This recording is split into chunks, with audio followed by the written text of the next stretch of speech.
হয়তো কোনদিন তুই চাইবি আমাকে, সেদিনও তুই অন্য কারো আমি আকাশে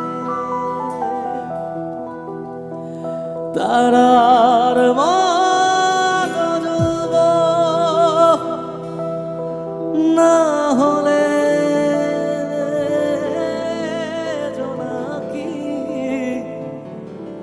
তবুও রে তোর মতো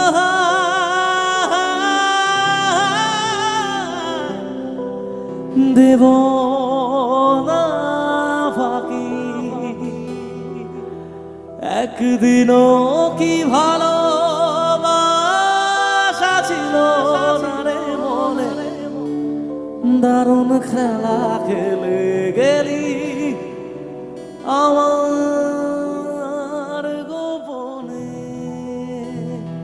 আসলে এখানে একটা লাইন বলছিলাম, হয়তো কোনোদিন তুই চাইবি আমাকে, হয়তো কোনোদিন তুই চাইবি আমাকে। রিভার্বটা বন্ধ করো না।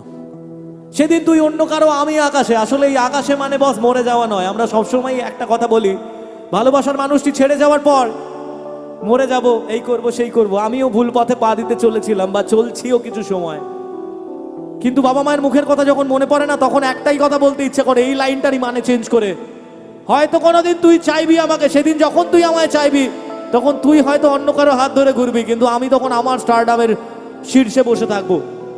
আর আমার এই মাইকের আওয়াজটা শোনার জন্য তোকে অনেক দূরে দাঁড়িয়ে থাকতে হবে। এটা আমি মনে করি শুধু আমার নয়, আমার মতো প্রত্যেকটা মানুষের জীবনের লক্ষ্য হওয়া উচিত এটাই। আসলে আমি জীবন থেকে সবকিছু হারিয়েছি, নতুন করে বলার কিছু নেই। সোশ্যাল মিডিয়া তোমরাও জানো, তোমাদের হাতেও মোবাইল ফোন আছে, সবাই জানে। জীবন থেকে সবকিছু, আমার শেষ থাকার বাসস্থানটা ছিল সেটাও গেছে।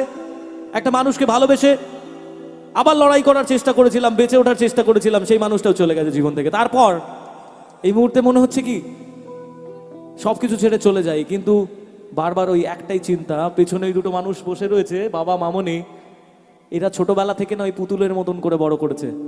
ওই মানুষ দুটোর মুখ মনে পড়ে রাতের অন্ধকারে, যখন নিজেকে শেষ করার কথা চিন্তা করি তখন। আর তখনই বলতে ইচ্ছে করে সেই মানুষটাকে, যে মানুষটা আমায় ছেড়ে চলে গেছে, আমায় কাঁদাস না আর কাঁদাস না রে তুই, তোর স্মৃতি ছাড়া নেই রে আর কিছুই। আমায় কাঁদাস না আর কাঁদাস না রে তুই, তোর স্মৃতি